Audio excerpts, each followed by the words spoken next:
કેમ છો મિત્રો? આજે તમારા માટે લાવ્યો છું i10 ગાડી 2014ના 12મા મહિનાની ગાડી આવશે. સેકન્ડ ઓનરમાં ગાડી આવશે.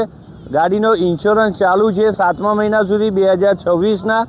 ગાડીની અંદર પેટ્રોલ છે, સીએનજી છે, ફૂલ કન્ડિશનમાં ગાડી છે. આ ગાડીની કન્ડિશન તમને બતાવું. જુઓ.